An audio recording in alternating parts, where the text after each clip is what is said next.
All right, welcome back to the Run.down post-game show here on the Strickland YouTube channel. If you listen to this the after the Strickland Podcast Network, Knicks lose to the Pelicans 96-87. The score does not tell the full story of that, taking their second L in the season.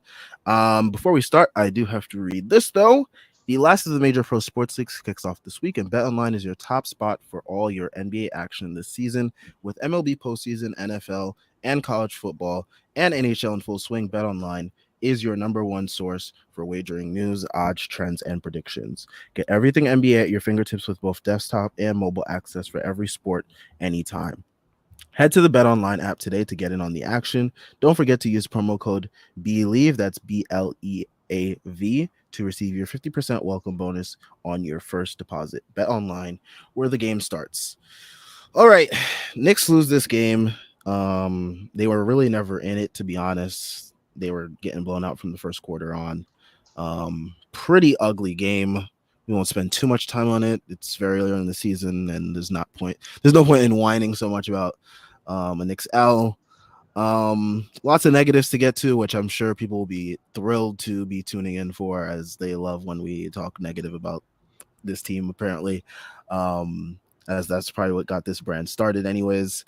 But I think we should start with Skechers Man as my under my name tagline is right there. Sam starting with Skechers Man, talking about negativity. We are so back.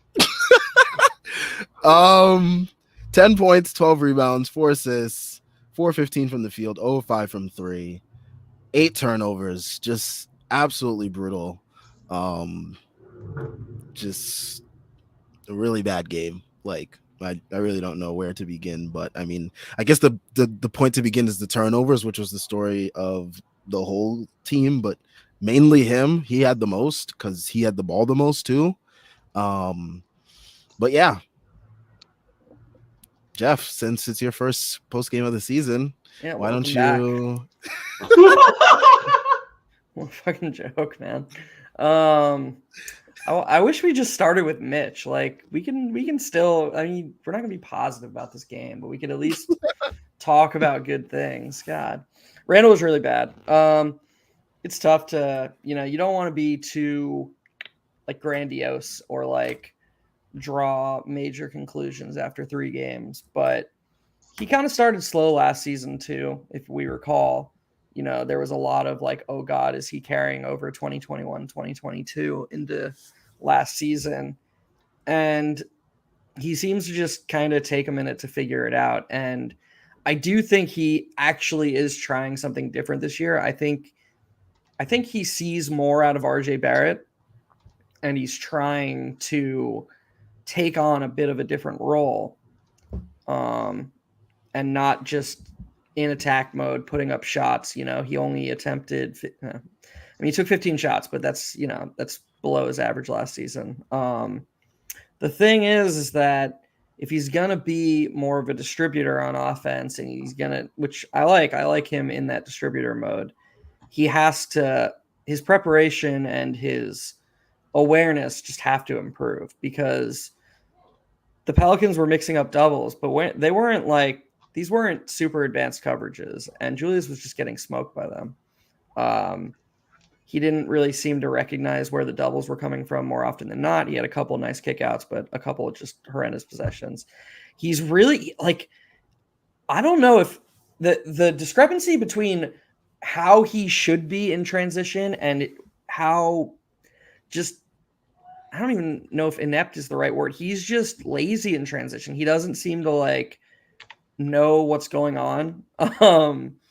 And yeah, he just loses the ball in transition. That's very frustrating. And I haven't loved his defense in the regular season. I thought it was good in the preseason, which was encouraging, but he's kind of, him and Jalen are kind of, I mean, I think we're allowed to talk about Jalen Brunson, right? Like, I mean, I know we all love him, but I don't think he's been good either. Like, I know he hit a bunch of threes versus, I know he hit a bunch of threes versus Atlanta, but I don't feel like he's enjoying this newfound freedom in the offense that's going to see him off the ball more. Like the times when he kind of, I don't want to say hijacks because that has too negative a connotation, but the times when he kind of reverts to what he did last season, they stand out more now. And especially when he's not hitting at an elite rate, they're more frustrating. And the thing is that he has to be a very good offensive player, and specifically, he has to be a very good scorer. If anybody, is a masochist and wants to rewatch the game we just watched, there were a number of passes available to him that he just didn't see because his size limits him. He's not, I don't think the ceiling for him as a distributor, even in the pick and roll, is super high. He makes swings nice, but for the most part, his offensive impact is going to come from his shooting and his scoring. And he needs to be impactful there because his defense is just, good Lord, man. Like his defense is really rough. And it's like, he had a couple nice moments against Boston, but these last 2 games have been just not good at all. So yeah, I mean, just when his scoring isn't good, that's just not good. And the Knicks are going to struggle when him and Julius are both playing the way they did tonight. What did you think, Tyrese? I thought this game was forgettable. I think Brunson's processing as a passer requires a lot of work. I mean, you could argue that he hasn't really had a chance to play the role a lot in his NBA career, given the fact that he was playing next to Luka. But I do kind of feel like ultimately, I think people overrate how much of a quote unquote floor general and point guard he is. Like, he's a very gifted ISO scorer. He doesn't turn the ball over, which kind of raises his floor as a lead ball handler. But like, I don't think it's a hot take to say that someone like quickly runs offense better than he does, or at least it's close enough to where like the idea that Brunson's a point guard but IQ's not a point guard is dumbfounded. It just kind of felt like we are still trying to figure out running the offense, and I think we're trying to figure out like where guys are going to be, because we are incorporating a lot more movement, which is a welcome change because we did not do that the last couple of years. So you see a lot more cutting, which is where I think they're willing to live with more turnovers. And ideally you get more games like the first 2 games where like they were passing the ball a decent amount. But yeah, it's going to be a work in progress. But I don't know if our ball handling is where it should be right now. I don't think it is, and I don't know if it's going to get there immediately. I think with work it can. So we shall see.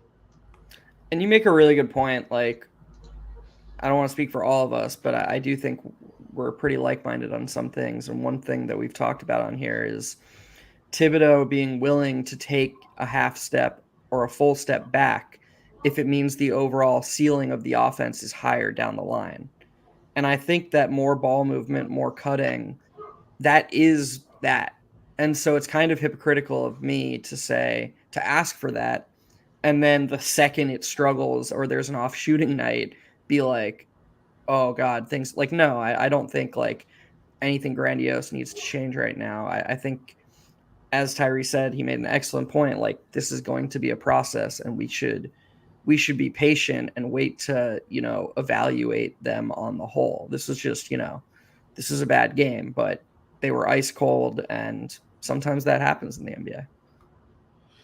I think a lot of the frustration just comes from like the whole talk of the offseason, I guess, was like, oh, the Knicks have all this continuity, and like, everyone, when you hear continuity, it's like, okay, everything should be like, I guess, like seamless heading into the next season, because guys should know how each other play. They know they should know where where guys want the ball. They should know each other's spots by now. We only replaced one guy in the rotation essentially, so it's just like, and it wasn't that big of a spot to replace in the rotation too. So a lot of people were just assuming, it'll just be a lot of carryover from last year, and it'll be this like seamless transition. So I guess that's where the frustration, if there is some, would be. Yeah, but I can't believe I'm being the optimist here. There obviously was a lot of carryover and continuity, but the one area where there isn't continuity might be the most important. And if they're changing the entire offensive scheme, then how much does it really matter how much everybody's played together if the paradigm is completely different? Like they played one way last season and got used to it. And if they made the, in my opinion, correct judgment that, okay, there's a ceiling for this type of basketball, let's try to infuse something a little bit different that raises that ceiling, then I think the continuity is kind of overrated in terms of what it's going to mean for the start of a season, because this is a brand new scheme. And I think the continuity will show its head a little bit down the line if they start to figure this scheme out, And by the way, I think we are seeing the benefits of the continuity on the other side of the ball, because even though Julius and Jalen haven't been good individually, I mean, the defense is better through 3 games than it was last season. It's closer to the postseason than last year's postseason than last year's regular season. I actually thought the defense played really well tonight. I think pretty much everyone is impacting positively defensively, except for Jalen and Julius. Really, really encouraged by what I see from RJ.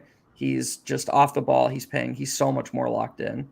Quickly's quickly. He's always going to be great. Grimes is Grimes. Like DiVincenzo and Hart. When you have those four and Mitch, you have 5 guys who are just guaranteed to be good defensively every night.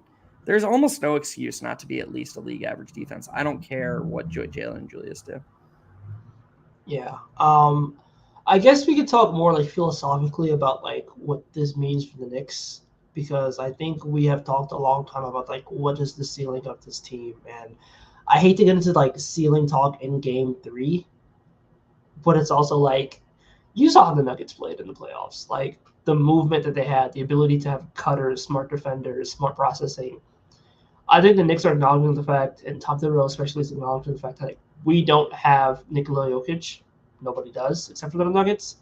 But it can't stop us from like having somebody like Julius who should be operating as a hub, doing more stuff as a passer, especially at the post. He's that proficient, doing stuff out of double teams. Like we can get the ISO buckets and we can be the third best offense in the league, playing this ISO style of ball where they can just like pound the rock, and we have the shot makers to pull it off, but incorporating taking the smart shot, better processing, using the advantage of offensive rebounding not as a crutch but as a very, very helpful tool in order to boost offense is something that I'm interested in, and ultimately I feel like will be a positive. I think the defense, like you said, is already not quite to where it was at the playoff level, but like is good enough to last you through a regular season, and I do think the offense will come. And I think for all of Tibbs' faults, he usually does experiment within like the first 25 games or so. Like I think a couple years ago when it was Fournier's year starting, his first year starting, like they played with a ton of pace. Last year they were trying out different lineups and rotations because they're trying to like really fill that wing spot and try to see if like Cam Reddish can work and try to see how Derrick Rose can give us what Evan Fournier can give us. Even the first year, like they were experimenting with incorporating guys like Quickly and IQ, and Tibbs will find a groove at some point, but I do like the fact he's like Jalen and Josh Hart played in FIBA. Rando had ankle surgery. RJ was playing in FIBA as well. I have to incorporate DiVincenzo. I have to like make sure all of these guys are able to like get their spots. We have to figure out how to play with each other within this new offense, and it'll take some time. But like that's why there's 6 months of a regular season.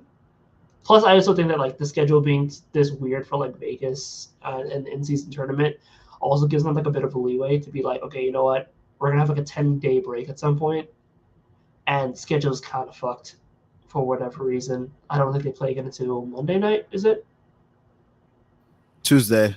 Okay, so yeah, they have 2 days off after this. So I feel like the feeling around the team was like, all right, let's experiment a little bit. This is my first time having the rotation healthy, because they didn't have it in the entire preseason. So let's just kind of see where everybody wants to be at. And I think by like the end of the season, it'll be a lot more potent. But for right now, I'm okay with them like figuring it out. It's all a process.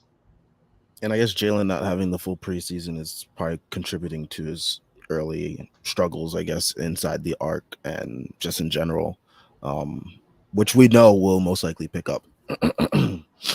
And to that point, Tyrese, another really good point by you. Tibbs is experimenting rotationally more. Like he's been, in my opinion, great on that regard. Yeah. Third straight game when, there were garbage time minutes the last 5 minutes, so the numbers are kind of skewed, but all three of Hart, DiVincenzo, and Quickly's minutes are down a little bit. I was surprised Quickly got the quick pun intended hook. He ended up only playing 19 minutes, and I think even if the game was close, he would have only played 19 minutes. I didn't think he was great by any means. In fact, since the Boston game, haven't really loved how his outlook on these games. I just don't love his play-to-play process, but whatever. I have all the faith he'll turn it around. But even still, like, so many guys were just awful tonight. Like DiVincenzo and Hart and Grimes and Julius and Brunson. Like none of them brought anything. So I do find it a bit odd that it was Quickly whose second rotation was cut short. Probably not a big deal. But the point is that Tibbs has a hard job every single night because all 9 of these guys, in a vacuum, are good and deserve to play. They're starting level players. Yeah. And so Tibbs each night is going to have to figure out like a combination of who has it going the most and who fits on the floor well, the best, like against the opponent. And I think Tibbs has done a really, really good job of managing that. Tonight he did something, and the way you can tell that, in my opinion, is these games have not looked similar at all rotationally. There have been small changes in when he's taken guys out, what lineups he's played, and I really think that points to what Tyrese is saying, and that's Tibbs messing around and just getting a feel for what lineups he's going to like the best and what lineups work the best. Today, even though it didn't work out, he played Julius almost the whole first and third, and he let him be the guy to finish the first and third with the bench. At one point, it was Julius as the only starter on the court in both the first and third quarter, and I think he was just trying to see what that looked like. He knows what RJ with the bench unit looked like. We saw DiVincenzo be the one to stay in with the starters when Grimes and Brunson and RJ and Mitch came back on the court, or excuse me, not Grimes, but Brunson, RJ, Mitch, and Randall came back on the court. Okay, he wants DiVincenzo to get a try with them. I think all that's good. I think emphasizing the team's depth and its versatility is the way this team has the best chance of getting to the top. And I think Tibbs has done a great job of that. I would also like to note that he's been playing Brunson, IQ, and DiVincenzo together, and I really like it. That's really encouraging because I feel like the perimeter defensive ceiling of IQ and DiVincenzo together is very high. I think he also ran it with Hart and Hartenstein, which was it's small, but for Tibbs, that's a huge leap to run a 3-guard lineup, 4-guard lineup, you could argue. Right, a 3-guard lineup with Hart at power forward. And Hartenstein. For Tibbs, that's swimming without floaties. So I really do think he's just kind of tinkering around, seeing what fits and what doesn't. And I think it was a good lineup. I don't have the numbers on the top of my head, but I think it was a solid lineup that went at least neutral, but nothing really went neutral today for the most part. And in a weird way, Tyrese, to your point, if we see him stop that would almost be more worrying because this sort of tinkering right now early in the season tells me that he's confident in this group of guys. Would you agree with that? Yep. I think at this point, sorry. No, I'm sick. Don't worry about me. Okay. Yeah, I think at this point he kind of realizes what he has in terms of players. Now he's just trying to figure out how they fit together. And I think that's the benefit of continuity. All he really has to do is just incorporate DiVincenzo, but aside from that, and DiVincenzo is a very easy player to incorporate.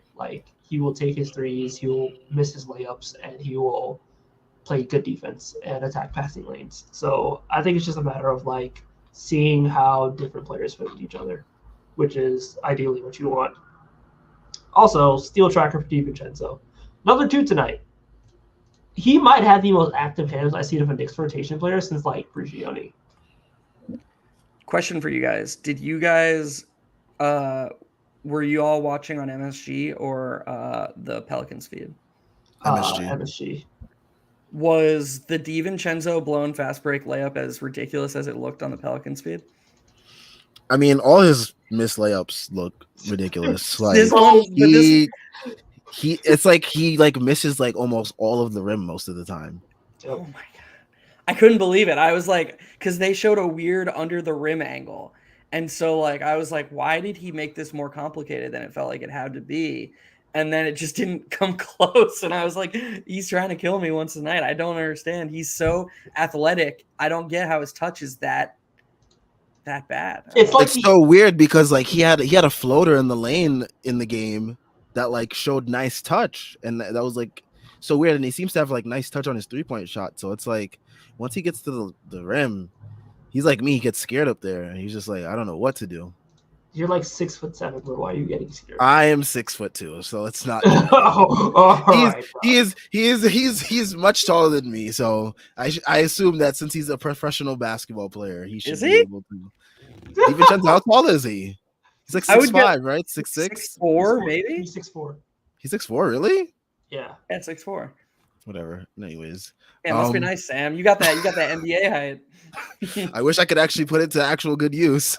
But anyways, yeah, me and Terry yesterday we were talking about take a shot every time DiVincenzo misses a layup. What was that? 2 tonight? That would have been like what, 2 shots? Yeah, at least could have lived. No, I said there are gonna be other nights. There are gonna be other nights where you're like, ready, bro. We gotta get the bingo ready for Halloween, or for like I think we said when we play the Raptors, because the Raptors are gonna be like the worst team, and he's just going to like miss a ton of layups against all of their like, and we'll get the bingo ready. I'll talk to Zach about it. I think another guy maybe we should talk about a little bit is Grimes. Definitely. 2 of 9. It's really easy both within this team and with the fan base for Grimes to fly under the radar. Like RJ and Quickly are definitely like the standout young guys with the fans. Randall and Brunson are the stars. Mitch is Mitch, like and Hart and DiVincenzo are like the role players we traded for. Grimes is kind of just in this weird space by himself. And I don't know. I don't know what we're supposed to do about that because like it just seems like his place on this team is kind of indescriptive or whatever. I'm non-descriptive. Jesus, there we go. And he's just kind of out there, especially offensively. Like I know he's the Knicks' primary defender at the point of attack, but even today, I thought RJ did a better job on Ingram than Grimes did, and that makes sense because RJ's he's a little taller, he's a little bigger, he can get up into Ingram. I thought RJ did a great job on Ingram, and I thought Ingram was kind of excited anytime Grimes got switched onto him or whatever. There was a cross. Yeah, you shooting over Grimes like it was a chair. Yeah. And so I don't know. What do you guys like going forward? We're thinking big picture. Does Grimes just need to shoot better? Is there any, what are we supposed to do? Because he is a good basketball player, and you would think that in improved ball movement, more passing, more cutting, these are things that would help get Grimes engaged. And maybe it was just a poor shooting night for him, but just something kind of seems off. I think he's just trying to figure out where he fits into everything. I think guys like DiVincenzo have been enabled to take the shots that they can take. Like if DiVincenzo is taking a pull-up 28-footer, I don't think Tibbs is like, oh, fuck you. I don't think Grimes is able to do that. No, I don't think he's able to take those shots. I just think it's hard for Grimes to get his offense in right now, and it kind of feels like he's at the mercy of the benefit of Randall and Brunson playmaking, which I think is part of the reason why we've seen Randall focus so hard on trying to get other guys involved, because he knows that when push comes to shove, the ball's going to be in Brunson's hands, it's going to be in his hands, and now if RJ keeps playing like this, it's going to be in RJ's hands as well. So it's going to be hard for Grimes to get his touches. So I think we've seen that emphasis on getting guys involved, spraying it around, making the right decisions, making quicker decisions, because in fact of Grimes, because we don't know when Grimes is going to get touches. I do think a lot of it is just like him being in his own head and not shooting as well.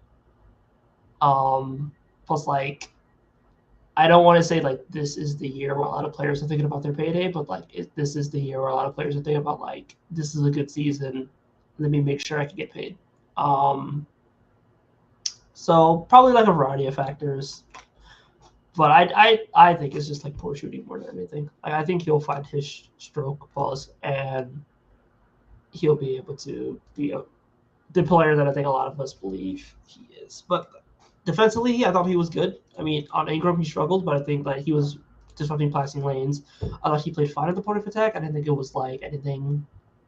In, It like, was the below post his area. standard, but I think it was also like above league average at the point of attack. And ultimately, I think he played a fine defensive game. He just missed shots, but like everybody missed shots, so I can't really get too upset about it. Yeah, it's funny enough because like we were literally talking yesterday about like how the Knicks hot 3-point shooting was for the first 2 games, and then today they just completely like bricked like everything. Like what they go like 5 of like 33 or some shit. Or like they were 5 for 33 at one point in the game, but like the first 2 games of the season they shot like over 40% from three. And me and Tyrese yesterday, Jeff, we were talking about like, you know, do we think like the Knicks will be a good 3-point shooting team? And this is something that we kind of visited in the preseason. But like the first 2 games were very encouraging for them to hit threes because we knew last year that they struggled most of the year shooting threes. And even in the postseason, that was something that came back to haunt them. So we were talking about how do we feel about the Knicks 3-point shooting? Obviously, there's going to be nights like this. You know, there's going to be nights where Jalen Brunson goes off like he did the last game. So like, where's like the common even ground, I guess you can say, for the Knicks 3-point shooting? Yeah, I mean, Quickly's too streaky still. Obviously, I mean, you go 5 for 7 and then you go 1 for 12 over a 2-game stretch. Like, he's just, you know, he's 24. He's only in his 4th season. He hasn't gotten that consistency down. I do think it just needs to come from Grimes. Like, I think he's the guy. Him and DiVincenzo are the 2 guys who should be less volatile as shooters. Their roles are very in like set in stone. They're both. I will say that Tibbs seems to still not fully trust Quickly as like an initiator, which is a bit frustrating because like Hart and DiVincenzo, that's not what they do. And so for whatever reason, they're getting more on ball opportunities. When I think with that bench unit, it should be Quickly and RJ, like just kind of running the show. So if it were like that, DiVincenzo and Grimes would be the guys who I would be like, okay, they're going to float around and you get them. If they shoot, 6 to 10 threes a night, I don't think they're going to have too many 0 for 6 nights. And you hope Quickly gets to that place because let's be frank, Quickly's a good offensive player, but he's not someone that like at any capacity has proven like, oh, he's going to be like this primary initiator. He's going to be this engine. Like he's a secondary creator. And if that's what he is, you combine that with his elite defense, that's a good player. But if he can become a more consistent 3-point shooter off the ball, all of a sudden you're thrilled to pair him with a Jalen Brunson, because that's what a guy like Jalen Brunson, that's what a guy like RJ Barrett, guys who are going to have the ball in their hands more, that's what they need. So yeah, I think those are the 3 places I would look: Grimes, DiVincenzo, and ultimately Quickly. Yeah, I'd agree there. And Josh Hart's like the icing on top if he can like just even attempt shots. He's so frustrating, man. Like, good player, glad we traded for him. Really good rebounder, good defender, but holy shit, dude! Like the 1 3 he makes, Quickly literally like pass it to him, and Hart is so hesitant to shoot because it's not a corner 3. He was doing anything he could to not shoot, and then finally he was like, okay, well, I'm wide open, I have to shoot. It's like, for the love of God, man, just shoot the threes. Like, everybody wants – nobody would be mad if Josh Hart went like 0 for 6 from 3 in a game because he's not shooting contested threes ever. If he just shoots the ones he's supposed to shoot, everybody would be thrilled. I mean, in general, this team has a problem with saucing up into harder threes for no reason instead of just taking the catch and shoot 3 that's like created for them. There are plenty culprits on the team: Josh Hart, Sketcher Man, a 11. 11? Wow. He was that was worth it. First couple of games, man, he might be numbers. I don't know. Aside from like RJ and Mitch, everybody's numbers right now. Wow. Speaking of which, like Mitch, I don't think we've like talked about him yet, but like he looks locked in. Like he looks, maybe it's because he was home, but like he looks great to start the season. Defensively, this is the most he's been engaged this early in the season that I've seen from him in his career. I don't think it's close either. Like his conditioning looks like it's right. He looks engaged. He looks dominant. Like Jonas Valanciunas didn't do anything against him aside from a couple buckets in the fourth quarter. Like he was just making life hell. And 10 offensive rebounds. Like, if there was any question, he's the best offensive rebounder in the league. Like, I hope there isn't anymore because like he clearly is. Like he beat up on Capella yesterday. Valanciunas did nothing against him. Like, what can this guy do defensively aside from like switch on stretch drives? And even then, I don't think the ceiling of that is bad. I think it's just like Porzingis just had a hot night, but like I don't think it was bad. To get into that, just from a film perspective for a second, it's because Tibbs doesn't want them switching. Tibbs wants the hedge to come from one of the off-ball guys. Like, go watch how Brunson guarded the Porzingis hedge to start the Boston game, and then watch how quickly he guarded it the second quickly entered the game. Like, quickly executed exactly what Tibbs wants them to do perfectly. And all of a sudden, Porzingis wasn't getting these wide open threes, and Mitch didn't look as bad. So I don't even think that's fully on Mitch, to be honest. I think it's on the guys who are supposed to be helping him. Yeah, I mean, so far through the season, he's averaging 2 blocks and 2 steals. Wow. Defensive Player of the Year campaign on the way. I would put a ticket in. Don't tempt me with a good time. I if I knew the odds in it, I would take a flyer. I'll look at it right now. It might be like 5,000. I will take that right now. I would take those odds, or at least like to make an all defensive team. I would take those odds because he looks special. I bet it's long. I bet it's longer than that. Than 5,000. Might be 8,000. I will look at it right now. You guys know me. Yeah, we do. we see Brandon Paft. They don't have player futures up on DraftKings right now. They do. They do? Mm-hmm. Let me see. Mitchell Robinson plus 8,000. Yeah. I'm gonna throw 5 on it. On him. 8,000. I knew it. I will throw $5 on that. And here's the thing: worst case scenario, the Boston media tries to give it to like Porzingis, and you get to just complain about it and only have lost $5. You know. Or the cash out will look really healthy later in the year if he's like climbing it up. Did you see that stretch that just happened in the Heat T-Wolves game, Sam? No, I didn't. I'm just looking at Edwards got the text that you have money on him and like went nuts for like 2 minutes. Holy moly! And then he got pulled. And then he got pulled. Of course, yeah. that's how it goes. Just 6 points away from what I needed. Perfect. Perfect. I just need bet. What bet didn't I lose recently? Yeah, you're running so bad. You're running so bad, dude. Man, it's been a horror show for you. It's been a really rough week for Sam.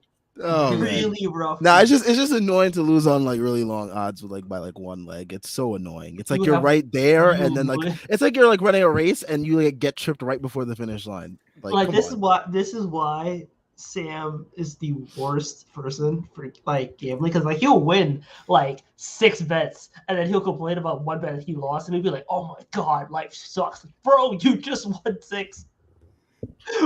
Anyways, away from my habits, we have literally funded the boat trip just because of Sam. This is how you know this game sucked and we should just turn this off because it's 34 minutes into the show and we're talking about Sam's gambling addiction. You know, like usually that's that's hour 2 conversation, like God. Oh my gosh. Um, I'm dying over here with my sickness. Yeah, we're kind of at the point where we're just like, yeah, let's roast other teams and let's just talk about like what we were. Actually, let's get to comments before we actually start roasting the teams. All right, let's see. We had a bunch of comments here. Let's see. Chris Bernhardt says, I'm doubling down on my original. Leave Julius in the heart of Bourbon Street. We're already getting into the garbage wannabe mellow ISOs that give them nothing but kill clock, and the defense can get set. Yeah, I don't know. Randall's really proven this like odd year theory, right? Or like, what is it? The even year theory? I don't know what it is anymore. Whatever year. It's every other year Julius has a good year. Every other year Julius has a bad year. So seems like so far we're heading into that territory. I gotta be honest, and I know Tyrese is probably more extreme than me. If Randall has another full season like 1920 or 21-22, I'll probably just stop believing I know anything about basketball for the rest of my life, because I would have thought that was impossible. Like I would like it should be impossible for Randall to do that, because his shot chart is so improved and like close to optimized. Like he should just, that alone, he's at his physical 28-year-old peak, and he shoots from mostly smart areas. That alone should make it impossible for him to be as bad as he was in 1920 or 21-22. And I'll just like be dumbfounded. And I'm not like a Randall fan. Like even after last season, when there were people who were like, okay, is now the time? I wasn't like, hell yeah, we have to trade him. But I definitely wasn't like, no, we can never trade him. 20, 10, and 5, like you have to be open to all avenues. But yes, it would absolutely shock me if Randall plays a full season as bad as the first and third seasons he played in New York. That would just be. We just gotta assume it's part of his pact that he made with the devil when he got these powers that one fateful year. Or with Skechers. That too. Bro, man, look, if Sketcher Man is Six Flags, I can't do this. I'm sorry. I'll be done. Like I'll turn in the flag. I'll burn the shirt.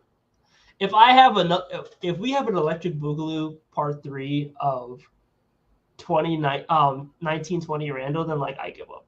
I give up. I straight up give up. I don't think it'll happen. I think he'll be fine. I don't know if he'll make I don't think he'll be all NBA this year, but like I think he'll be solid. If he somehow touches 21-22, then like blow it up. In layman's to blow it up.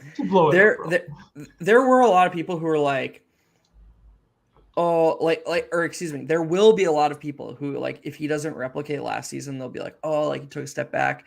I do want people who are open-minded to understand that it's going to be really hard for Julius to be as good as he was last season. And that's only because he was really good last season. Like being that good is a very difficult thing to do.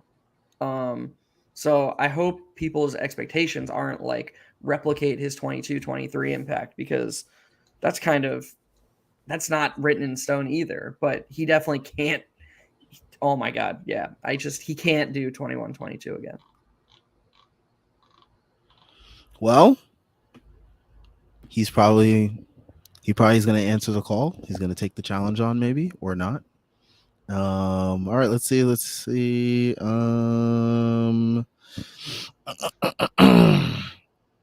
We have Hawkeye 420 says RJ has been better than both Brunson and Randall for 3 games, and you would think dude is an old vet the way that he's being used. It's insane. How is he being used? Let me see. I saw some people talking on Twitter about like the lack of, I guess, like plays that he was getting due to like how well he was playing to begin the game. I just think he was not involved in that second half. I would kind of agree. I would kind of agree with that. I think that's what people are getting at. Like he wasn't really involved in the second half. And we saw a lot of I think there were more Randall turnovers in that third quarter than any other quarter, I want to say. And he had the ball the most, so I think that's what people are getting at. And I also saw some people also talking about like we kind of talked about IQ initiating, how like he has DiVincenzo doing a lot more, bringing the ball up and stuff like that. So yeah, I don't know. I mean, it's fair, but I also think that like I think the idea people have in their head of like RJ being used is that he gets ISO positions where he gets to get busy. And he just cannot do that. That's not his game. I think he could use more involvement, but it's hard to get him like in his spots, especially when like the Pelicans defense was as potent as it was.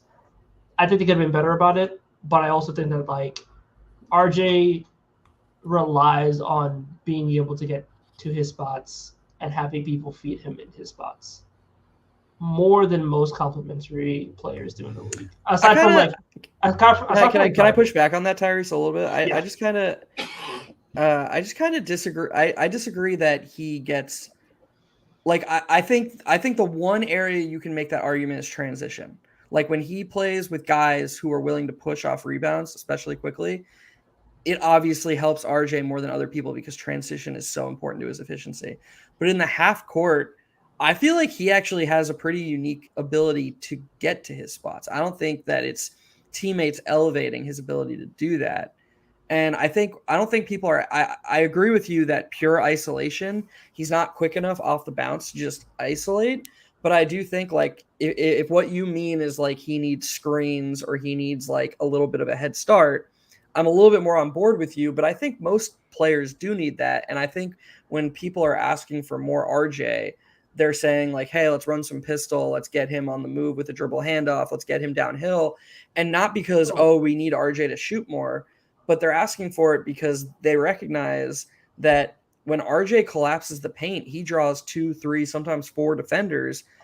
And that's where, the kickouts and the swings happen. So I think that's kind of what they're asking for, not isolations. That's fair. That's a fair point. But yeah, I do think that like with him, it's just like pistol and pick and rolls and such like that. But I do think the Pelicans were like kind of swarming. Their swarming defense, I think, hurts RJ because it's like they have guys like Dyson Daniels who can just like, and Herb Jones who are just going to like swallow up a lot of space, especially at the point of attack. And it's just like it's difficult for him to create those advantages against those like all NBA caliber defenders. Well, I won't say Dyson Daniels is there, but I think Herb Jones is there. So that's a great point. Herb Jones was fucking everywhere today. I was kind of annoyed at like the positive bias that the refs clearly had towards him. Like if he was pushed off his spot, oh, the offense must have done something wrong. And like no contact on him was ever called aside from that one Brunson weird one that didn't even look like much of a foul. But Herb Jones was everywhere tonight and like guarding like 2-3 guys of possession. It was really impressive to watch. Oh yeah. Also, I called Jordan Hawkins lighting us up yesterday in postgame. Yes, you did. Unfortunately. Sadly, I was like either him or Matt Ryan or Herb Jones are gonna get their game off. Like, yeah, I said Larry Nance. He failed me. Herb Jones is like the classic guy that like doesn't shoot, but like would shoot like a million times versus the Knicks if like he had the opportunity to. Matt Ryan, classic white shooter versus the Knicks, and Jordan Hawkins, young guy that just got drafted, perfect opportunity to make a name for himself versus the Knicks. I will say, like we do a lot of like pontificating and like, oh, like the Knicks didn't shoot well from 3, so the loss wasn't that bad. Well, I think we can all agree that was a 9-point loss that really was like an 18-point loss. And the Pelicans were 9 of 33 from 3 and 7 of 16 from the free throw line. Like if you just look at their box score and don't look at anything from the Knicks, you would assume the Knicks won. It's not like they played this great game. Like, yes, Ingram and Zion were 23 for 34. That's really good. And they made a lot of tough shots and didn't get a ton of calls. They only shot 6 free throws combined. Okay, Herb Jones was 2 of 2 from 3. That didn't need to happen. But aside from Herb Jones, they're 7 of 31 from 3. Matt Ryan, I mean, he's white. He's in the league for one reason. 1 of 8 from 3. No, I should have put a comma. Like I didn't mean like you can No, only be no, no, Oh, no, no. you can say That it. is It's okay. true. It is true. God damn it. So yeah, I do think this game should have been there for the taking. And I do think the Knicks defense deserves credit for holding the Pelicans to 96 points and the poor shooting. But it's a game that they could have won, and they just were so sloppy on offense and ended up not winning. So that's disappointing. Yep. It's so weird how like in between two nights how like games can contrast themselves because like Knicks were like this offensive dynamo versus the freaking Hawks, who are not the best defensive team in the world. And then they went But to I wouldn't say the Pelicans are either. But like, man, such a contrast in it's like day and night between literally the day and the night of the Knicks playing versus the Hawks they and spent the night in Pelicans. Atlanta, bro. They were in Magic City all night last night, probably I celebrating. told you, team bonding over a schedule loss. Hey, Yeah, I mean, I like that logic. Did you guys talk about last night? I mean, I'm sure you did. I think Trae Young is the worst defender in NBA history. I'm pretty sure. You cannot play defense worse than that guy does. we didn't talk about it last night just because I was just like so ill that I couldn't have like concise thoughts. But Oh my yeah, We talk about like two guys banging each other back to back. all right. I was talking about the matchup between Zion and Randall, I was like, who you're Zion wildin', bro. absolutely We aren't here. walloped him. I was talking about the matchup between Zion and Randall, who Randall absolutely got walloped by Zion tonight. A man walloping another man. All right. You're gonna take it to extremes, anyways. But yeah, Trae Young. I saw a clip this morning. I forgot who posted it, but like there was a play where he had his back to like whoever was cutting around him to go get open for the three. It was Dante that was running around the 3-point line. Like Trae had his back completely to like whatever else was going on behind him. Had no idea, and Quinn Snyder was like losing his mind on the sideline. It was Ace Zulo. Yeah. But yeah, Trae Young's defense is absolutely atrocious. Horrible. Honestly, like to talk about Trae Young as a player, like if you showed me clips from year 2 Trae Young and year like 4 Trae Young, same or thing like on year defense. 5 or year 5 Trae Young, what's the difference? Same thing. Oh yeah, he like scores really well. That's it. He's Not like right, not right now though. He's a very good passer. Like there hasn't been a growth to his game. I think I saw that on Twitter. Like I agree about it because it's just like he's the same player that he was in year 2. Like he is a fringe all-star who can score the ball as much as I'm not sure how much he impacts winning, but he's so good at the things that he does so that he will win you a game. But his negatives are so bad, like they can sink lineups. And you're really banking on his offense to outweigh his defense, but sometimes when the offense isn't there, the defense just stands out and is so loud that I'm not sure that he's going to be more than that Eastern Conference Finals run. And even still, that circumstance was so rare. Like the Knicks shat themselves, the Sixers malfunctioned, and then like the Bucks beat them. So not to discredit the Eastern Conference Finals run, but like it just kind of feels like that. I will always discredit that Eastern Conference Final run. It's the most fakest shit ever, and I called it immediately after I said that was going to be their peak, and lo and behold, that was their peak. Yeah, but I'm just like, he's just the same player he always is, and it's a great 30, like around 30 and 10, which is like gaudy statistical stats. But like, I question. He's not even doing that this year right now. I question his impact at like a high level. I don't think. In my opinion, his path to like peaking, his impact ceiling, he needs a team build that mirrors the 2001 76ers and the 2011 Bulls. He basically needs the Hawks to build a team around him where he's the only initiating option.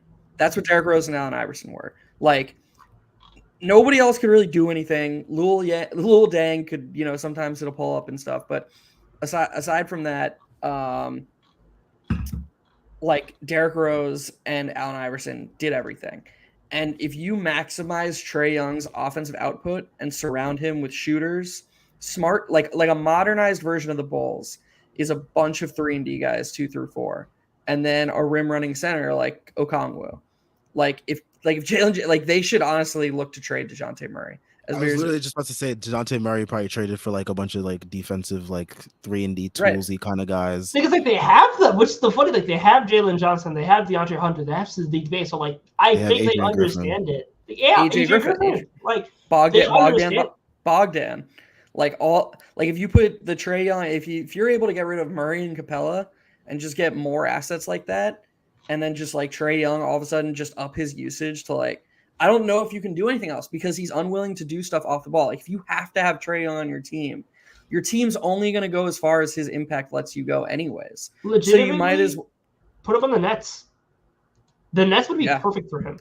That's a great call. Like, I mean, you probably would get back Cam Johnson, but like McCall Bridges, Cam Johnson, Nick Claxton, and then like Dorian Finney-Smith, just like a bunch of dudes who play defense and shoot the three. Nets fans were actually calling for that to happen during the offseason. And Mikal Bridges, people will say, well, Mikal Bridges would just become DeJounte Murray. There's a huge difference. Mikal Bridges can fucking shoot. So if you reduce Mikal Bridges' usage and he just becomes the player he was in Phoenix, make him the second option, that's way better than what DeJounte Murray is right now. And by the way, Quinn Snyder, based on the one game that I was able to watch because I can't watch Hawks games here at home, I loved the rotation he ran. I loved that Trae Young comes out as early as he does and then re-enters the game with the bench at the end of the first quarter. Like he's basically found a way to get Murray and Trae Young as much time as possible with them sharing the court as little as possible. That's the best chance this team has because they can't share the court together. Like they're the Murray with a true center. When you're 3 and 4 are DeAndre Hunter and Sadiq Bey, like you're already way behind the 8 ball shooting wise. Trae Young's your best shooter, but he needs the ball in his hands. I don't love the team construction, but I do like the singular pieces like Tyrese was hinting at. So I think they're actually closer than maybe some people might think, but moves are going to need to be made if they want to maximize Trae Young's tenure there. Or they should trade him to the Nets. Yeah, legitimately, the Nets are perfect. Like Royce O'Neal, dude, like they have nothing but a bunch, like they have no creation, but a bunch of guys who could like shoot the piss out of the ball. That's what a Trae Young team actually makes a lot of sense for. I do wonder if the Hawks would just like sell him. Like if they would just say like, okay, like we don't think we can win with Trae Young. We'll take all the picks. I mean, honestly, I think more teams should just start doing that. Like for all of Steve Mills' faults, I think him realizing, we're not going to get anything out of Porzingis, especially if we like max him, was legitimately one of the best moves the franchise could have made because like they acknowledged, we fucked up. I would like to see, I mean, granted, job security and like people want to keep their jobs, but like acknowledging you fucked up and just being able to just be like, all right, let's start a rebuild. Rebuilds extend your GM tenure. So I don't know why more teams don't opt for rebuilds, but whatever.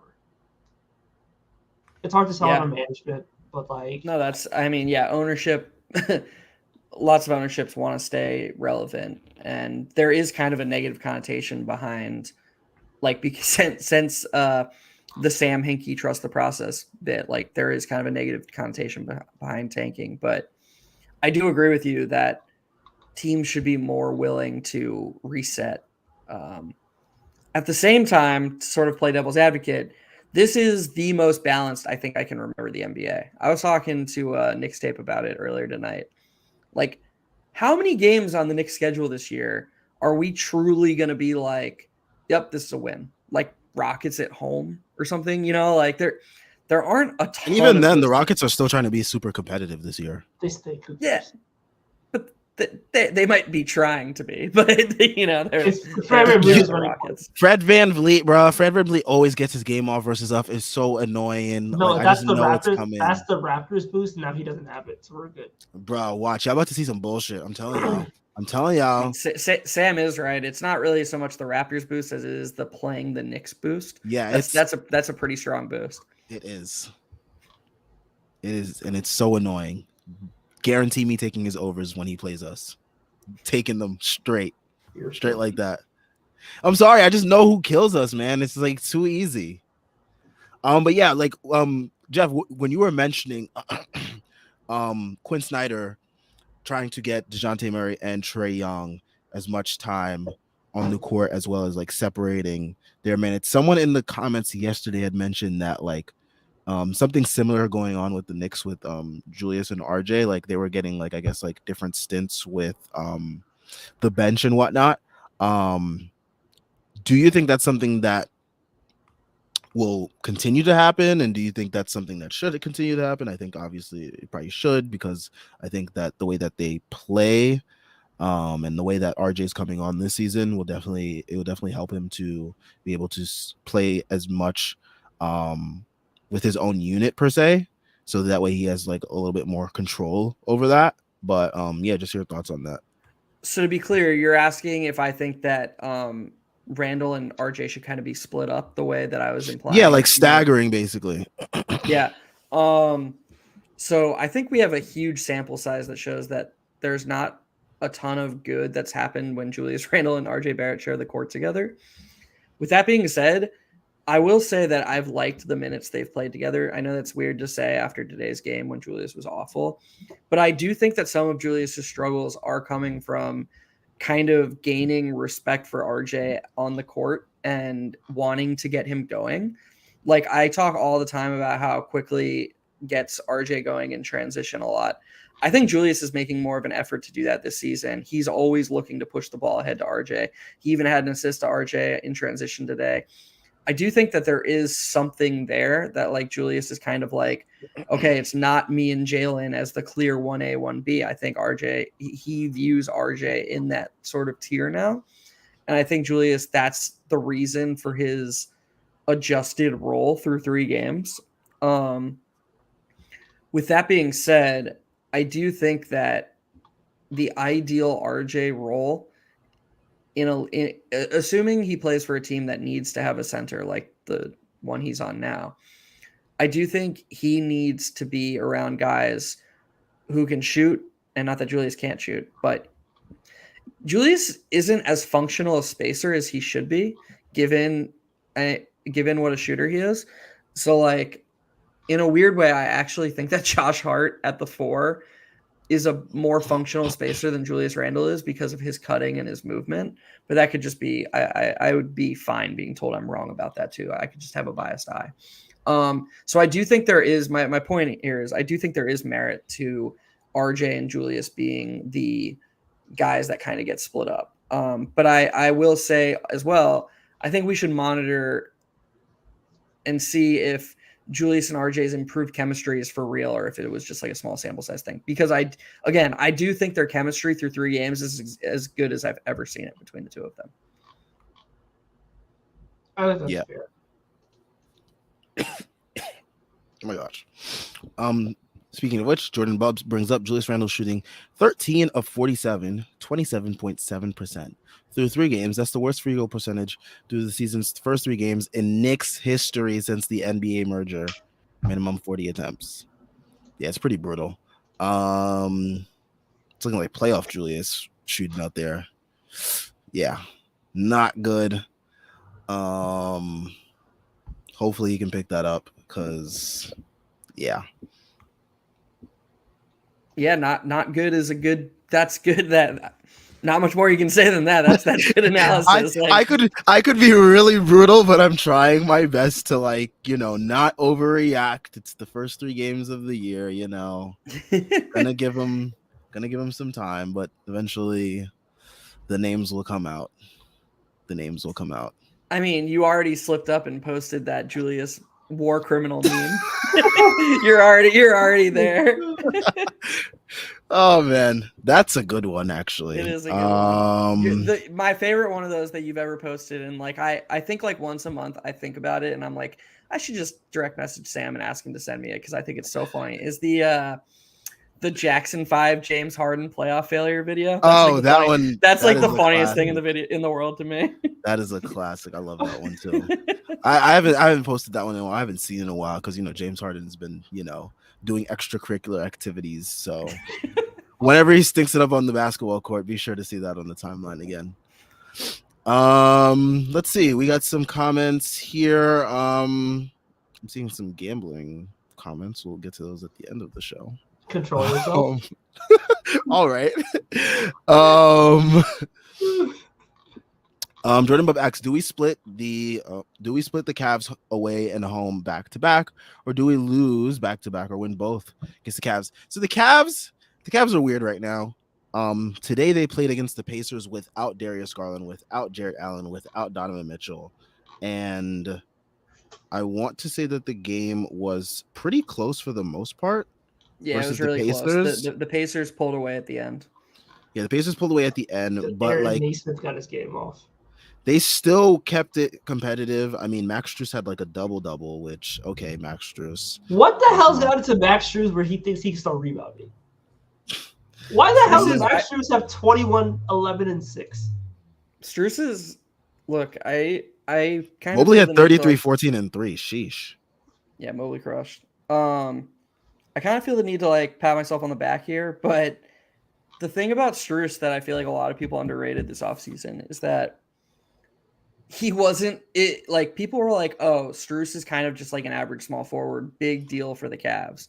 But he wasn't replacing another average small forward. He was literally replacing one of the worst small forward units we've ever seen, like ever.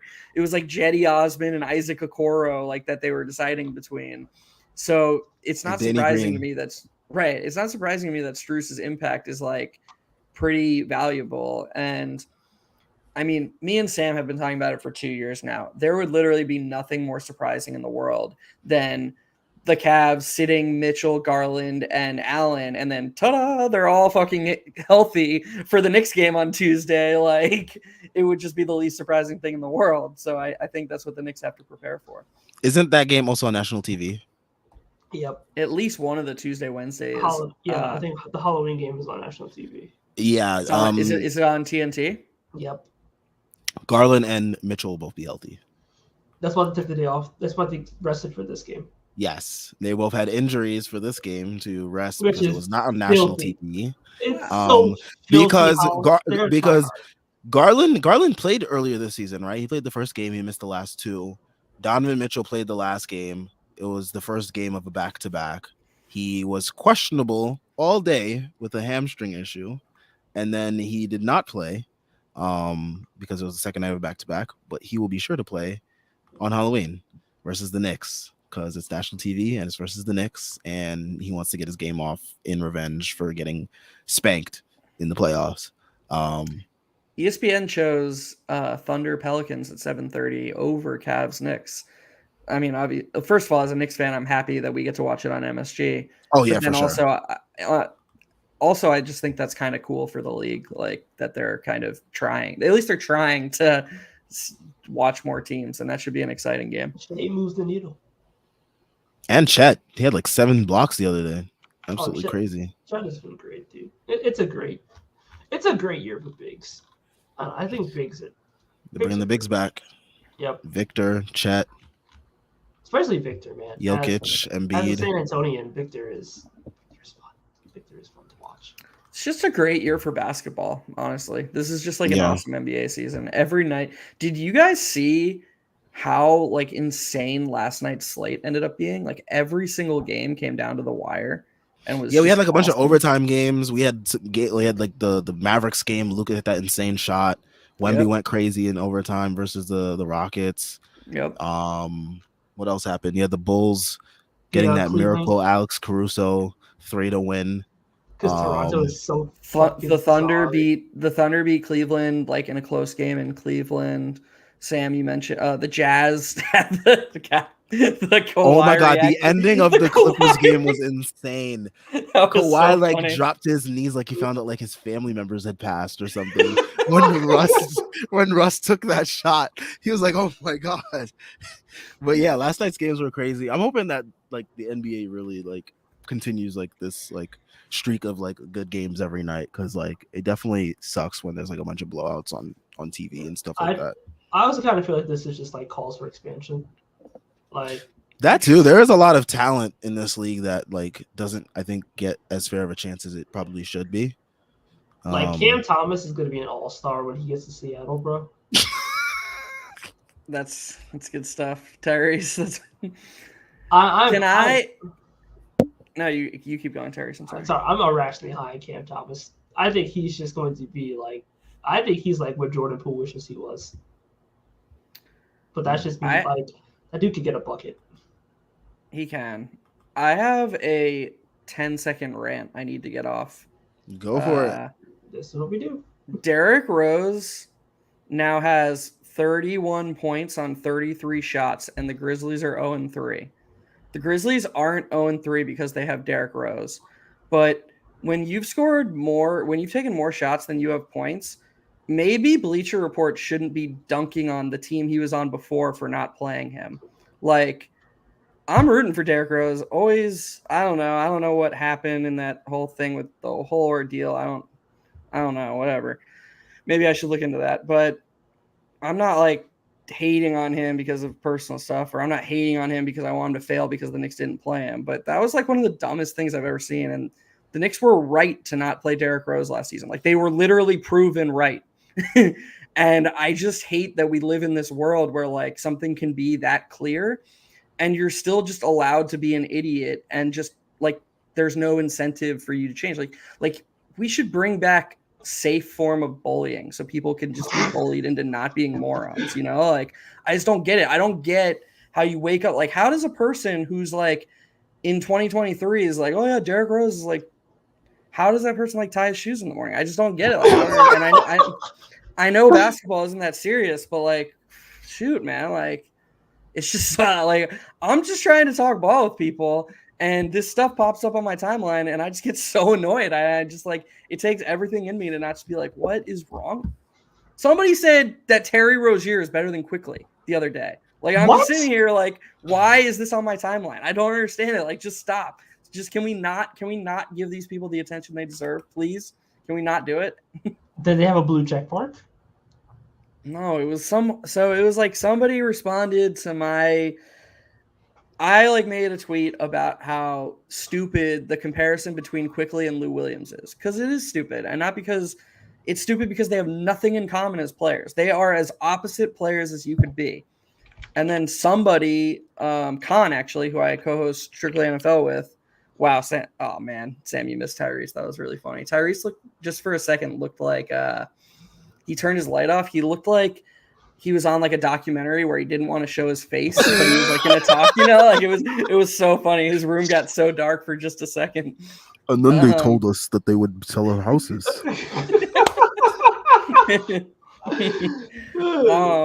The Golden State Bridge is not for sale.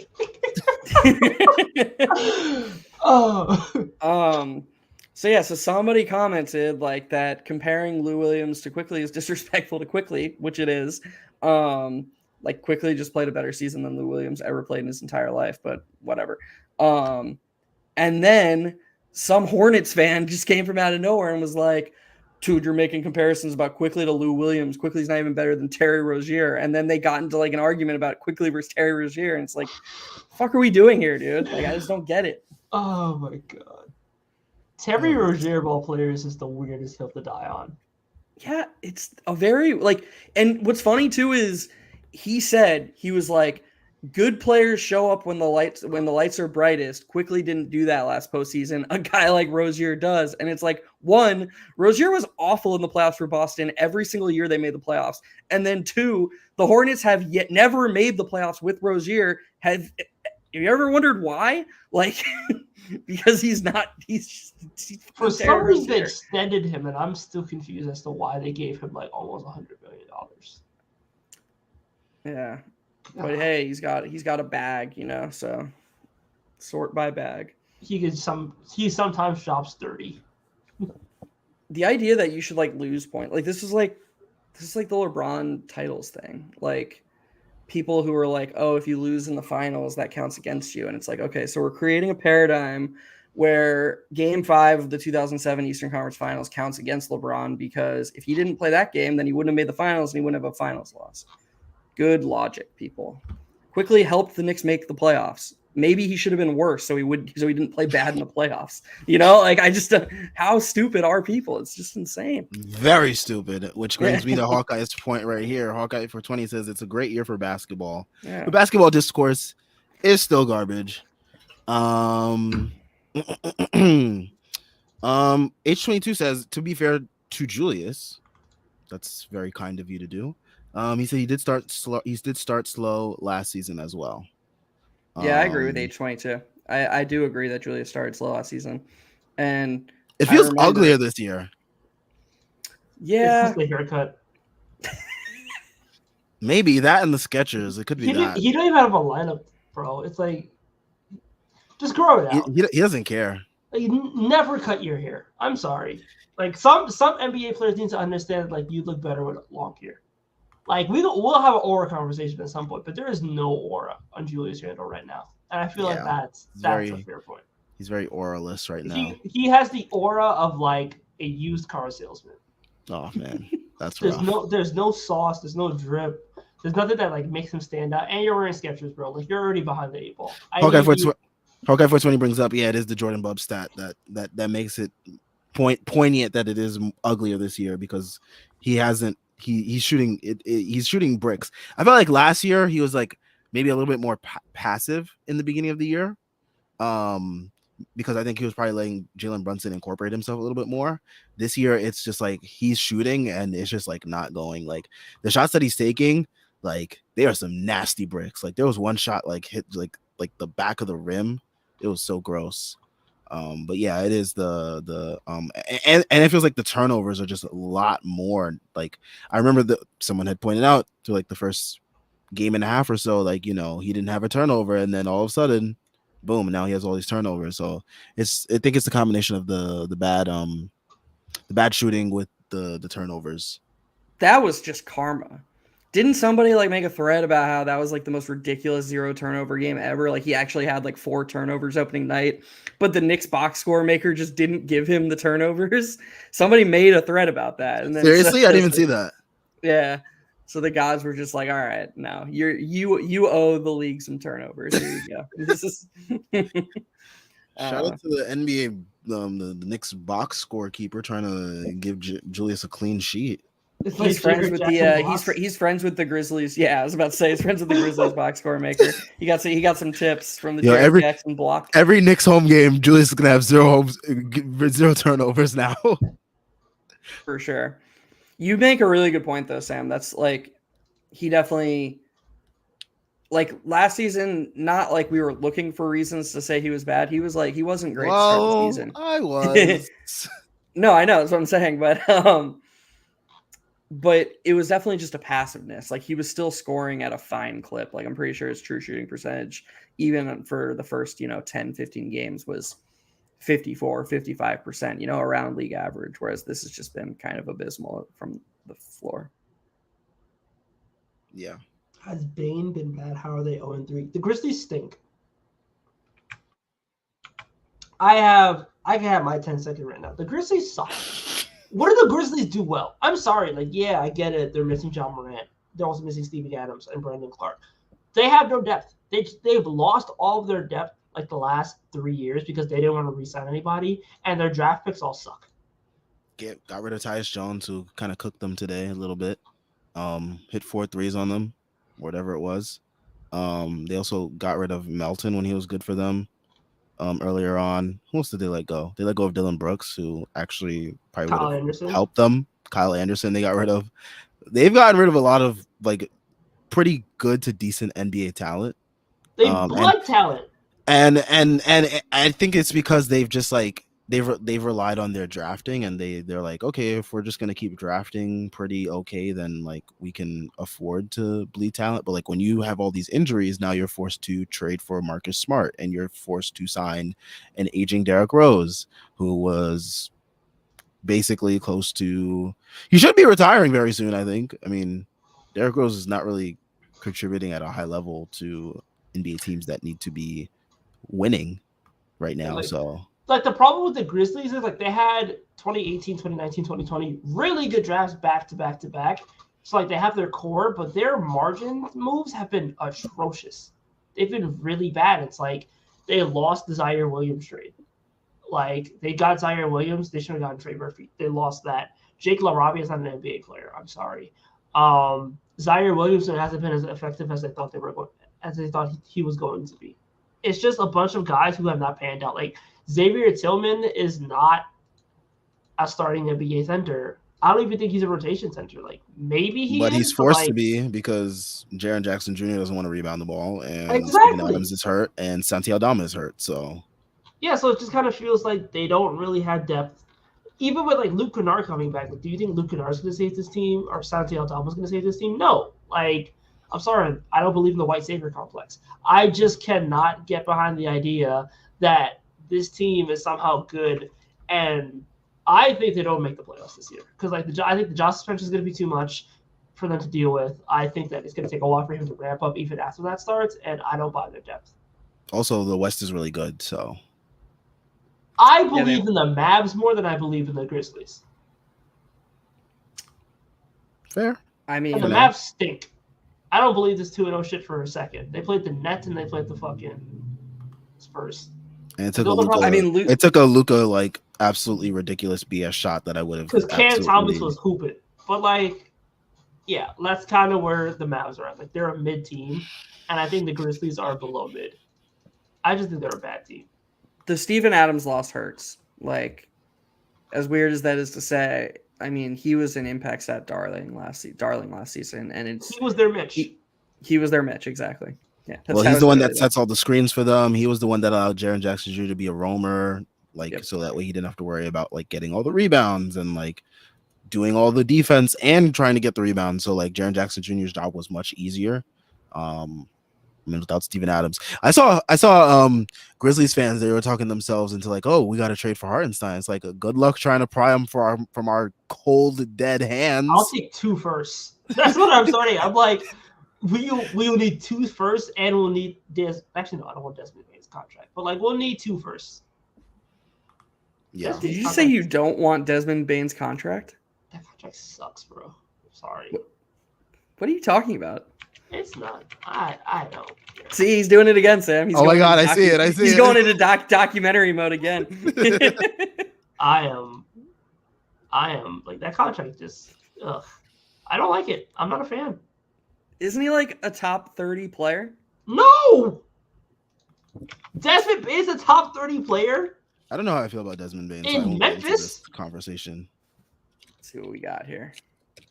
Dude, I'm sorry. I'm not paying. Like, I get it. It's percentage. I mean, EPM had him as 29th best player in the league last year. EPM is a motherfucking lie. I'm sorry. Like, depends on what EPM's thoughts are on Emmanuel Quickly. That's how I will judge this. They love Emmanuel Quickly, obviously. Like, I understand it's only like it's less than 25% of the cap, but like, I just cannot get behind the idea of paying Desmond Bane $35 million a year. Funny you asked that, Sam. Bane was 37th in Raptor. Emmanuel Quickly was 35th in the league in Raptor last year. So suck my dick, Desmond Bane. Yeah, Bane's really good. I don't know. I don't agree with you, Tyrese. I'm not taking he's like the perfect player next to Jalen Brunson. Like he's like a super Quentin Grimes. So he be hitting them shots. I think he's a better offensive player next to Jalen Brunson. Defensively, I would not put Desmond Bane at the point of attack. Speaking of Quentin Grimes, though, Nafi Malhuda had said from the naked eye, it felt like Grimes was rushing his shot this game. Can't remember seeing this team bricking wide open threes like this. Grimes just always naturally seems to be rushing his shot, which is probably the most annoying thing about him. If he's not being hesitant, there's like no middle ground for him, it seems, or like when he does find a middle ground, it's not consistent enough. Like he's either always rushing his shot, or he's always being hesitant, or he's trying to do I'm attacking in the closeout to drive to the lane to dish off to somebody that everybody knows that I'm going to do now because I've done it so much. You've been on the rushed shot thing since like day one, Sam. Like I remember you saying, maybe even at the end of 2021, 2022, I remember you saying like, I love Grimes, but is it just me, or does he treat open shots like somebody's closing out on him or something? You were like, why can't he? Like, there are times when he can set his feet and just focus on the shot more, and he doesn't do that. And like, you love the quick release he has and the high release he has when somebody's closing out on him, because it kind of negates the closeout. Like, it's so in a weird way, his guarded shots are more open than the average guarded shot, but then his open shots are less open than the average open shot because he doesn't take his time as much as he should. So yeah, I agree with you. Yeah. So hopefully he can find some middle ground. I've been waiting for this middle ground forever, but I don't know. Where Harden going? He's not going anywhere. He's playing. Whoa, Shams bomb. The Grizzlies found their center. Bismack Biyombo is headed home. Bismack Biyombo stay in the league, bro. Like, I can't even hit a Bismack. He somehow keep a job. Man. Ever since that Toronto versus Cavs series, he's like consistently been able to keep a job. Shout out to him. Happy for Bismack, bro. Bismack Biyombo and Derrick Rose. This is like the 2014 All-Stars if I've ever seen them. Oh my gosh. Sam, how do you deal with when you're gambling? How do you deal with so I bet we're to this portion of the show. I got a quote unquote tip last night, or the last time the Suns played. I think it was against the Lakers. So whenever that was, I think that was Thursday. That Eric Gordon over 17.5 points plus assists was a sharp bet. Okay, we threw some money on it. He scored 15 points and took 16 shots, and I did not win the wager. Yes. Because he had no assists. Okay, fine. That happens. Tonight he's just 9 of 12 from the floor and has 21 points and 2 assists. Yeah, I know. I saw it coming. Why is he doing that? I saw it coming. I think he just probably had to get adjusted to the volume of shots that he was going to be taking, because now apparently Devin Booker and Bradley Beal are hospital duo now. So like Eric Gordon just knows now that he's going to be getting all these shots in the offense now. Like, he's basically option number 2, I would say, behind Kevin Durant. So any Eric Gordon overs, I guess you can look at being pretty good bets until Devin Booker and Eric Gordon are both healthy. I mean, not Eric Gordon, Devin Booker and Bradley Beal are both healthy. Let it be known that me, or unless I bet it. It's fucking bullshit. Me and Prez been on the Eric Gordon wave for like 2 seasons. We knew. We all knew. But yeah, he's like going crazy tonight. What, he's got like 21 points or something like that tonight? That's what he does. Yeah. That's what Eric Gordon does. Him and Alec Burks, first team all underrated. Shout out Alec Burks, man. Still killing it on the Pistons and being their good vet off the bench. He closed the game the other night for them and like had 24 points or something. That's crazy. Chris Bernhard just said that Bismack is the last player in the league who was once on the Bobcats franchise. Is that true? Yeah. Probably. Wow. Like, who was on the last Bobcats team? Kemba. Like, that's who we have to like see. And Kemba's overseas doing. Kemba's in Monaco right now enjoying the weather. Let's see. Charlotte Bobcats. The 2012-2013 season, or maybe it was 2013-2014 was their last season. Oh my God. There's nobody on this team. There's no one even close. He's right. Oh, Cody Zeller. Cody Zeller was on that team. Wow. Oh, really? Holding it down. Classic white guy. You know, he's gonna stick around in the league forever. He's gonna be rocking that mask in 2032, haunting teams' dreams. Cody Zeller's only 31. He looks like he's 54. Yeah. What? Yeah, he looked old at IU, so that's nuts. Wow. No, Chris. He was drafted in 2013, and he played for the 2013-2014 Bobcats.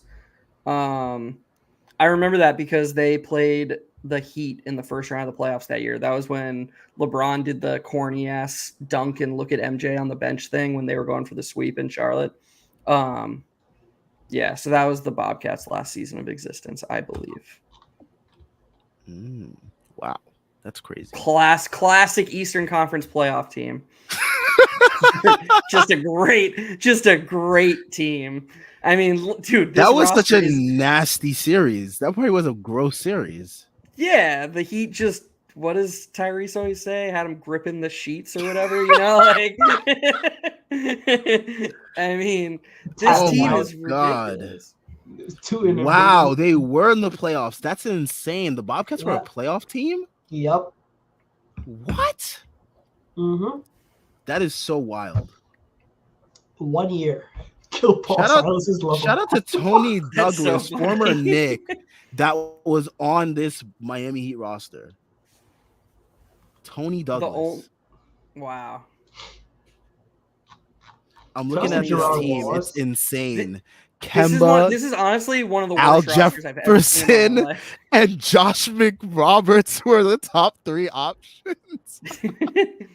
Don't forget about 30-year-old don't forget about 30-year-old Ben Gordon. Gary Neal? What? But wait, Gary Neal Gary Neal before he was a Spur, before he was unlocked. After he was a Spur. Oh yeah, you're right. After yeah. Post Spurs. Yeah. No, better. Oh my gosh, they got post Spurs Gary Neal. That is insane. The East was terrible. Why were the Bobcats in the playoffs with that roster? Holy shit! Oh my god, they had Michael Kidd Gilchrist, the stopper. Remember when Melo scored like 62 or whatever, 61, and that was that same year. That was that same year. Yes. They put up the make the playoffs before us that year. What? I think the Knicks like didn't they end the season on like a 10-game winning streak too? They ended the season playing really well after they started the season so bad. It was insane. And like they basically ensured that they got the worst pick possible and didn't make the playoffs. Or maybe they didn't even have picks. Oh my god, yeah, they went 37-45 that year. Let's see what they did. God. They ended the season winning 8 of their last 11, so not that crazy. But oh wow, no, never mind. I'm wrong. Dude, what? They went 8-2, 9-2, 9-3, 12-3, 12-5. They finished the season super well. Yeah, 16-5 to end the season, which means that at one point they were 21-40. Oh my god, what in the world? That season was so upsetting. Dude, their over-under that year was 50, and they were 21. Because they just came off the 12-13 year, and it was so annoying. Oh my god. Vegas made a haul, dude. Man, I blame Chris Bernhard for making me go down this rabbit hole and remembering how miserable this Knicks season was. What the hell? Dude, oh my God. I bet somebody $100 that year that the Knicks would have a better record than the fucking Pacers, and the Pacers made the Eastern. The Pacers were the 1 seed and made the Eastern Conference Finals. That is so wild. I control sports. Wow, the Bobcats. But that is interesting that Bismack Biyombo's still in the league. And anyways, that I wanted to bring it back to. Because someone had brought up Jordan Bub. He said, who sells first, Bulls, Grizzlies, Hawks, or Raptors? And then he said, which player would you want from these teams from the previous comment above if they are selling or would be selling? The Grizzlies will never sell. Hawks aren't going to sell. If the Hawks sell, it'll be Capella. No interest in Capella. The Raptors version of selling would be if somebody will overpay for OG Anunoby. And the Bulls version of selling will be if somebody will take Levine. So it basically comes down to Levine versus OG. And honestly, for the prices that they'll go for, I don't really have much interest in either player. Yeah, because Masai is insane. And shout out to Zach Levine for scoring 51, but it obviously didn't matter because they still got spanked. But that's not his fault. It's the fault because the Bulls just absolutely suck. It's his fault because he can't play defense. True, but the Bulls just also suck. So players meeting. They're about to have another players meeting. Sorry, players meeting game 1 is nuts. I've never heard of that It's supposed to happening. be players meeting after game 3. Bro, they already like, yeah, bro, we about to sell. They know. They know. I hope they do. Who's even gonna want DeRozan? That's my question.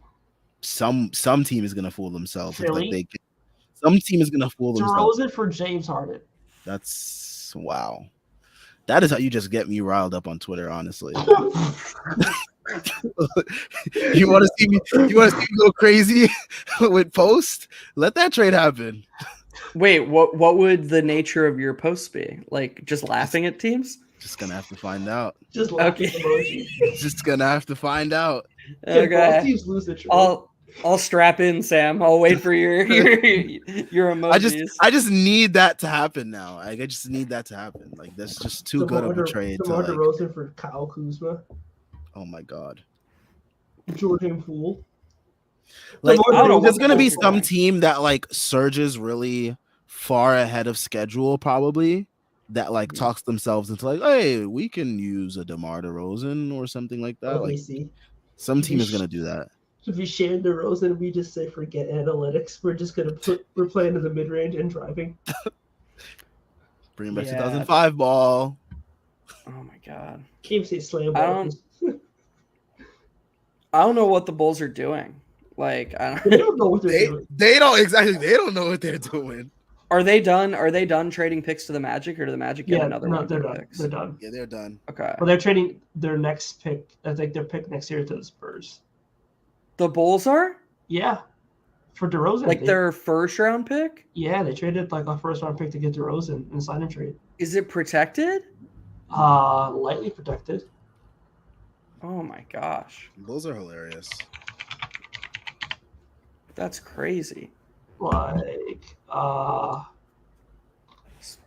was it? I think it was, 2025.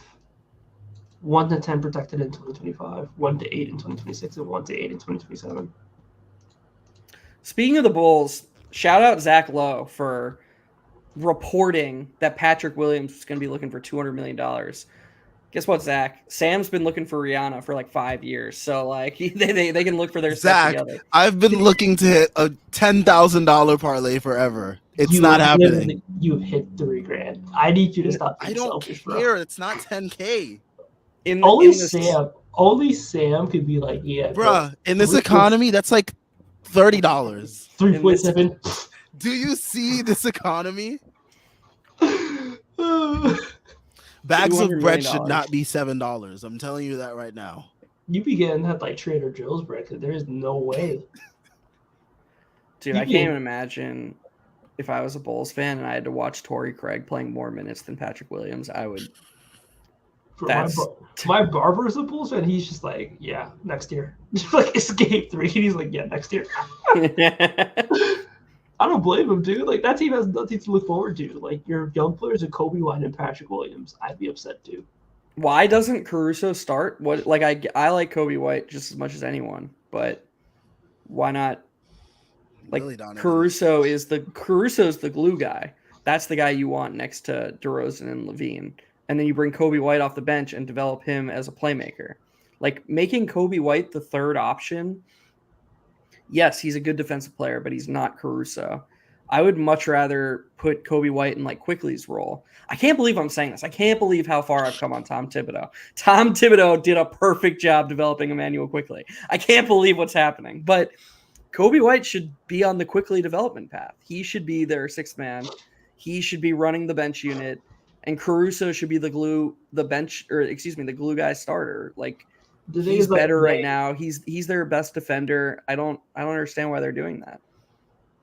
I just think DeRozan is the one to play make because DeRozan would be like point guard in that lineup essentially. And I also think that like they say Kobe earned like he was doing that last year where Kobe was coming off the bench. But like the point guard situation for Chicago, it just kind of got screwed with Lonzo. So yeah, fair enough. Well, I mean, yeah, that's a really good point. That I mean, we should get talked about more. The Bulls did get pretty screwed and unlucky by Lonzo basically having as bad of injury luck as possible. Yeah. All right. I think we're gonna end things off with this question here. Jordan Bub says, "What is our record for this week? If is the answer for all of you 1-2, or is there someone who wants to be different?" So this week we play the Cavs twice and the Bucks. That's our week. Mother of God. God, they hate us. Yo, Adam Silver took it personally. He was like, "You weren't supposed to win that first round series." After And now our reward after the weekend is a home game against the Clippers. Jesus. Actually, if Russell Westbrook's playing, I think we win that game. But if he's playing, he'll be playing. no, because he'll be playing, or is he playing for us? There's two different answers to that question. If he plays for us, then we win. Yeah. I mean, I agree. Yeah, and this Friday is the in-season tournament game too. On Friday. Oh boy. At Milwaukee. Oh, you're telling Dame and Giannis their stakes in November after what they just did opening night? Okay, thank you. It's fine. Dame and Giannis don't know what to do when they get up against Dante DiVincenzo layups. They're gonna see that walk the court. Dame after his 39-point performance was like, man, I didn't have the summer that I really wanted to because all this trade stuff. I didn't really get to ramp up the way I wanted to, and came out and dropped 39 like it was nothing. Like, okay, man, fine, you didn't get to ramp up. What do you want to drop 50? I mean, I would be lying to my team. I would be lying too if I had a game like that. Honestly, though, he really didn't look that good. Like in terms of I want to say his 3-point shot really wasn't falling the way that it normally does. I want to say, and he got a lot of his points at the free throw line, which I guess is a result of him playing with someone like a Giannis and having that space when he's able to, he's able to drive. Because I don't think I've ever seen him have that many free throws, at least in a game that I can remember. I mean, they're kind of a modern Shaq and Kobe. Obviously not as good as Shaq and Kobe, but I just mean from a profile standpoint, like shot profile. Giannis is the better player, but what Dame does well is going to be the thing that could put them over the top, because when the games are close at the end, we've seen it now for 2 seasons. That's why Drew Holiday gets all the hate he does, because they couldn't run it through, they couldn't run it through Giannis. And so they were like, okay, Drew Holiday, go do something you're not good at. But, here you go. Please create baskets for us, Drew Holiday, in the playoffs. And it did not go well. And now they're replacing that with Damian Lillard. That's it's a pretty good upgrade, I would say, in terms of who's going to have the ball in their hands at the end of games. To answer Jordan Bub's question, I mean, here's the thing. He made the comment, but 1-2 is just by far the best guess. That is, you know what? Screw it. I'll just say 2-1. Let's sweep Cleveland. Let's just keep the dominance. Let's keep.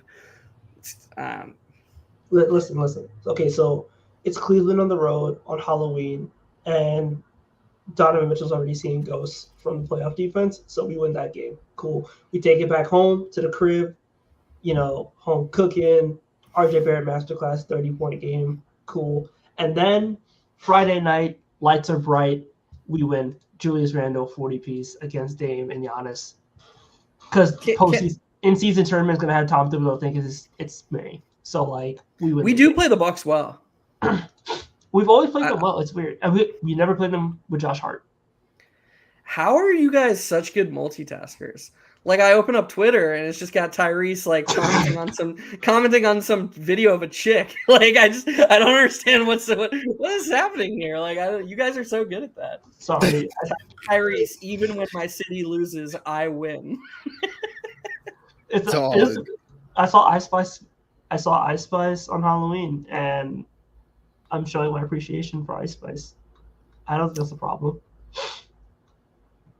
I mean, hey. All right, let's get to Hawkeye 420. He said he wanted Giants and Jets props. Don't bet on this game. If you value money, don't bet on this game. You gotta be a sick person to bet on Jets Giants. I mean, if you're gonna bet on anything, bet on which team is gonna have the most sacks. Mind you, Sam has a parlay for this game in his head. I do not, and I probably will not either. There's certain NFL games I'm just I completely stay away from. I'm just nope, not doing it. Primetime games now, I'm nope, no thank you. Bucks versus Bills this past week. I saw a bunch of people making money off of it. But I was like, nope, no, thank you, nope, not doing it. I would Not not anymore. bet. I What would not bet about- on Josh Allen in any capacity, bro. But anyways, yeah, What back to Giants about- versus Jets. Jeff, what do you have? I'm just looking at lines right now. You know, What about- I go ahead, Jeff. Brees Hall over 15.5 receiving yards? Yes. Because, first of all, Zach Wilson is Zach Wilson. Like, he'll probably see some mom in the crowd and get distracted and just need to check down more often, you know? Like, but Who's the Buffalo Wild Wing girl? yeah. No, but like, I just feel like Brees Hall had 5 catches last week, and the Giants' defensive line is incredible right now. It's playing as good as it's played Don't say in it a out long loud. time. They've got Banks shutting, like Banks is going to be on Garrett Wilson. I just feel like a lot of plays are going to result in little dump downs, and I could see Brees Hall getting touches that way. And, Some you know, screen plays. 15.5 feels kind of low for his receiving yards. I can see it. What is the receiving yards for Jalen Hyatt?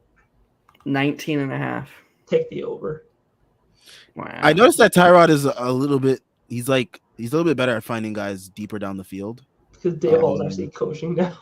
Because Dayball was like, Kafka can't do this. And I think he So really- like, I don't know. Maybe I mean, like I've just noticed that like Giants players receiving props have been hitting a lot more since Tyrod took over. take the over on Waller, take the over on Hyatt. He seems to like those two guys especially too. Like those two. Chris, I didn't mean shut down Garrett Wilson. I just meant that Banks is But he's gonna shut down Garrett Wilson. he's Deontay a Banks is tougher one of matchup. Deontay Banks is Now one of you- the 6 quarters in the NFL through the first quarter of the season. So Yeah, but you That's- can't shut Garrett Wilson down. Like he's Garrett Garrett It also Wilson. just depends on if Zach Wilson's gonna like throw the ball. yeah, I can too. like Right, Garrett Wilson yeah. is Tyreek Hill or something. They- Like they if Zach used Wilson's, to- No, you go, Sam. Sorry. if Zach Wilson's not gonna throw the ball, like it doesn't even matter. Like it doesn't even matter who's on him. They used to say that the only one who could keep Michael Jordan from scoring 40 points is Dean Smith. Well, the only one who can keep Garrett Wilson from 100 yards is Zach Wilson. You know, like Zach Wilson can. Garrett He's been good though. Zach Wilson's been fine, and I hope he keeps. I mean, whatever. Like his story is like, I don't know. For me, it's kind of easy to root for because like he's been a meme for his whole career basically because he's a Jet and because frankly he was bad. And like then they sign Aaron Rodgers, and when they sign Aaron Rodgers, it's like okay, he's never going to play meaningful snaps for the Jets again. And then Aaron Rodgers goes down, and now Zach Wilson's randomly playing like the best stretch of football of his career. That's pretty cool to me. I hope he keeps playing well. I don't. Yeah. Isn't Fair. there like no rivalry between the Jets and the Giants? Who cares between They're like? not, but I just like watching Zach Wilson suffer. It's funny. I like seeing the Nice. Jets flail. Plus, I don't think Mikey Cooks deserves anything good in his life. Truthfully. Oh my god. He's watching, so I know he heard that. All right. Mikey's the homie. Shout out Mikey. He's in the Strickland Discord, which brings me to thank you to everyone who has been tuning in, leaving comments. We definitely appreciate all of it. Tell me Definitely that segment wasn't tough. lively comments, lively conversation. And speaking of Strickland Discord, you can check out a link to the Patreon in the description where you can get access to the Strickland Discord, among other things, including Jeff's show with our Strictly NFL. So if you would like to get in on some NFL discussion, there is that accessed through the Discord. So another great segue right there. There are links to the site. There are links to our merch store. Definitely check all those things out there. And there's a link to our Twitter. Make sure you are following us there. Leave a like and subscribe. It helps us out a ton. We are on our way to 1K subs. We'll be back on Tuesday following the game versus the Cavaliers. We got a busy week ahead of us, actually. We got the Cavs Tuesday and Wednesday back to back.